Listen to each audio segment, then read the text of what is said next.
Okay,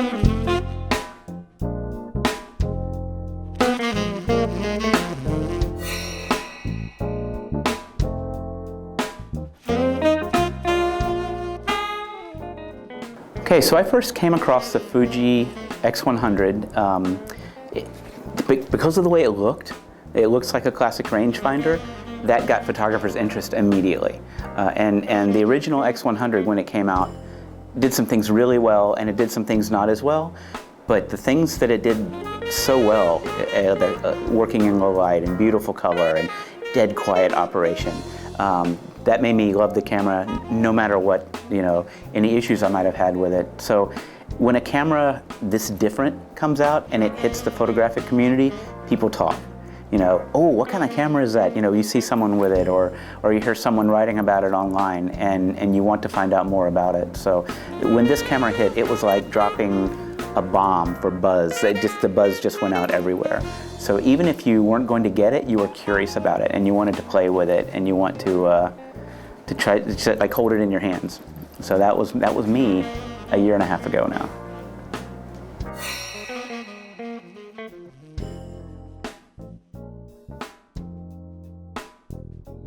So for 20 years I've been a Nikon guy, or as you say, Nikon in Japan, and you feel like you're married. You're in a long-term relationship, right? There are cameras, and like you have like all the lenses are your kids. I mean, you can't just like walk away very easily. There's a commitment. It takes a lot of time and money to build a system. But I found myself shooting with the X100 a lot more. It was like it was as if you had a family at home, but you wanted to be someplace else. And it's an uncomfortable position because in your mind you're still a Nikon photographer. It's not as simple as just selling one kind of gear and buying the other. It's almost like changing religions, because your fingers know where to go on the Nikons and such. So there's an inertia you have to get over to change camera systems. But the more I shot with this thing, the more I just found myself not using my Nikons. And it's not something that you do on purpose. It just kind of slowly happens. And then one day you realize, wow, I haven't used my Nikons in 6 months, and the last 3 cameras I bought have Fuji written on them. So am I a Nikon guy? I mean, it happens a little bit at a time, I think.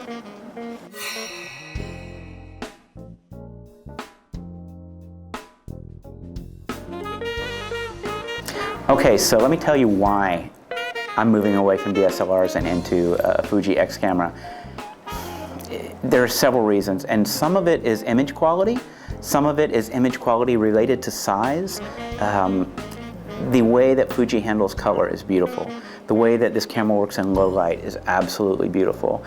The fact that it looks like an old film camera means nobody takes me seriously when I'm taking pictures. And for a photographer that's trying to shoot in an unobtrusive way, that's fantastic. They just don't, I'm just some guy, well, this guy with an old camera. No, I'm happily making my pictures. And when I push the button, you can't hear the shutter go off. I can't hear the shutter go off. In fact, I had to turn the sound on for a while to get that feedback. When is my exposure really happening? Click, click, okay, that was a 1/4 second. So to know, I've turned it off since because I know my camera now, but if you turn off the sound on this camera, it's not quiet. It doesn't make a sound. It's inaudible.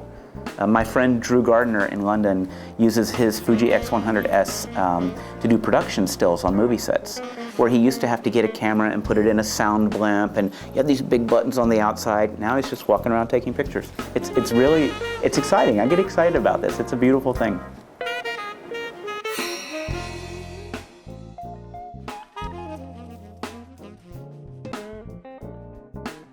I do enjoy, I started in 2006, and I didn't start to have a popular blog. I didn't start for it to be commercially successful, and I think that's a big part of the reason why it has worked. I think anyone who starts a blog to make money or to get famous, it's going to fail. The only idea behind Strobist was to leave knowledge for the people that were coming behind me, the same way photographers gave me knowledge when I was young. So when I would write, I started writing Strobist at 41 years old. I was writing to myself as a 20-year-old. And that was a very successful compass point, because it's like if you have a son or a daughter and you want to tell them all the things that you've learned that you wish you knew when you were that age, but sons and daughters don't listen to parents, but people who are following mentors in the photographic community, they do listen and they do appreciate it. And not only did Strobus take off and grow very quickly, but I think it also caused a lot of other photographers to start doing the same thing. And as a result, the exchange of knowledge in our industry has just exploded over the last 5-6 years. It makes me very, very happy.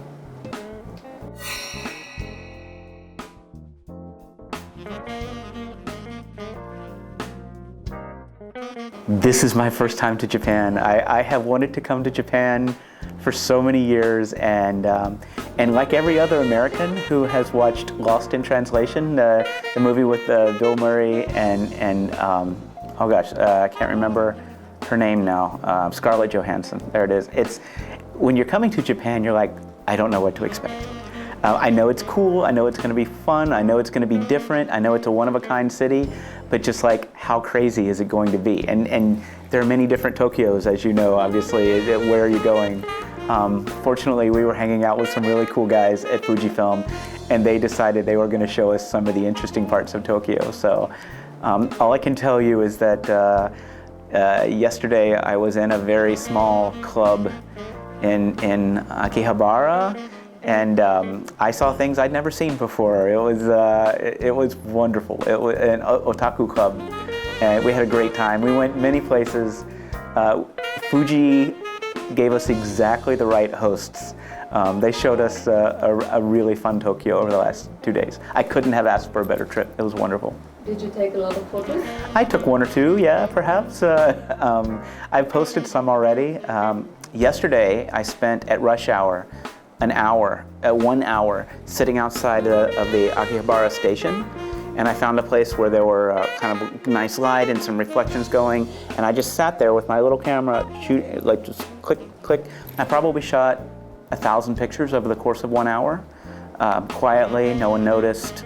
I'm not big. I don't look like a photographer. I look like a little guy with a camera, so no one pays me any attention. So, yes, Tokyo and this camera are a great combination. I'll say that much.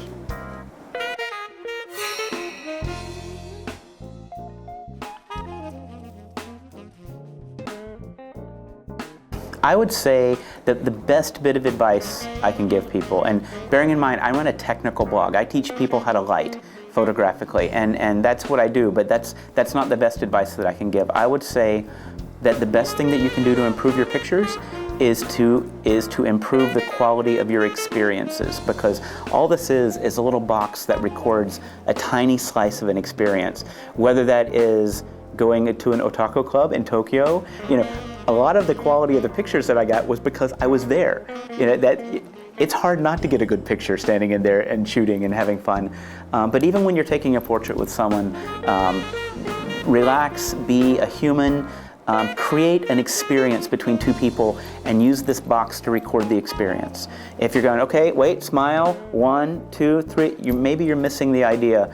And this is something that I think that women are much better at than men are as photographers. With men, it's all about f-stops and shutter speeds and my camera costs this much and megapixels. With women, it's all about, and I'm going to be maybe stereotyping here, but I've seen this so much, it's all about the interaction. Women photographers are much more interpersonal. And sometimes they don't know the technical stuff as well as some of the guys, but you can learn technical stuff in 20 minutes.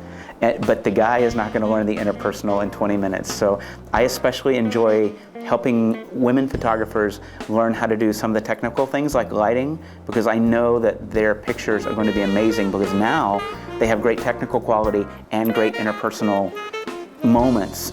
I can have the best light in the world, but if I don't have anything to record as far as our interaction, then the pictures are going to be boring.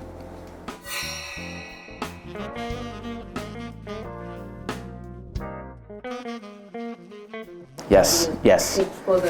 This, right there, I'm not hiding. You can still see my face, I can still see you, and in fact, I do a lot of shooting. Instead of like, okay, imagine this is 3 times the size, and it's right there. It hides my face. But many times when I'm photographing someone, now for instance, what I've done is I've got my camera on manual focus. In fact, I'll go do that right now, and you're in focus, and I can go like this, but I can still shoot. I've still got you framed. Every now and then I can I can take pictures. If you look, the lens is very quietly taking pictures. This camera is right next to a microphone. You tell me if you hear this. I hear just the quietest thing, just enough to tell me that I've taken a picture. And as we're talking, and as you start to forget about the fact that I've got a camera pointed at you, I can make, I think, better pictures. So I love this thing.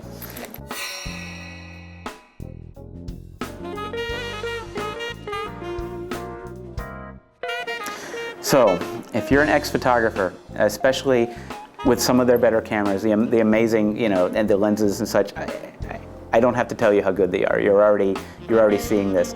Understand that this camera will produce pictures every bit as good as a high-end DSLR. The fact that it looks like this means nothing. It makes great pictures. So go out and make great pictures. If you haven't tried one of these yet, borrow one from a friend. Find a friend who's got an X camera and say, may I borrow it over the weekend? May I take some pictures? May I just play with it a bit? Because once you've gone out and used it, you're in trouble. You're going to start wanting one.